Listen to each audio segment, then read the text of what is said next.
Би аймандағы өн емнің тұрызында имжелерзер тез хайдақ да тұсты ұлу.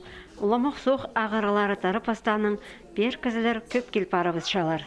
Иде пүл 9 январдан сығары мұнда карантин шарлалған. Шадып емнен шатқан ұлысар ештерге шарыдыл бен сыхан. Базы маскалы шөрер оңдай керілген. Январь ай сонда кискік хайти тарып шатқаны өнетін санға алыл сыхан. Иде февральның пастағы неделязна сығары сағамғы тұсқа тері 394 кізі имжелерзер болызық сұрып айланған. Ол санды 298 олған. 12 кізі гриптан ағырған. Шоғынжақ тарып сыхан тұсты 143 кізі пішке керілген болды. Март айда оларның саны 618-ке шытыры қызырыл барған.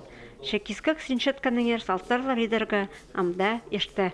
Біз мониторинг капыр сейчас каждая неделя. По неделе да біздің тоже ағырық көп регистрироваться болған. То есть біздің мониторингтан қостыры біздің ағырық түсіше. Пүл кискік тұзында пей айманда 3 школа тоғынман.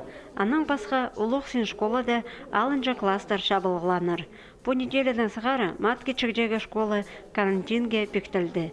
Кискіке өнінде ұлғаныр база тойлық епшілер қаптырт саладырлар. Андағылар имжелерінің алынжа қайын керексішелер. Процессқа шеткілік до года дети олар ағырысқын балар стационарда, именно сейчас оларды инфекционный, детские отделения, препалар ибде имненшілер ходитеге благополучно семьяларды.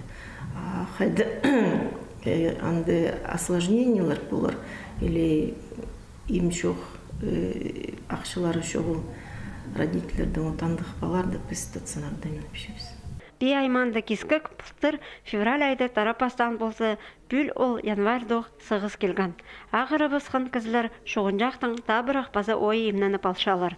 Анзы күскуді шонның 38% гриптің тоғыр прививка тұрғыстырғанының балғалыстық.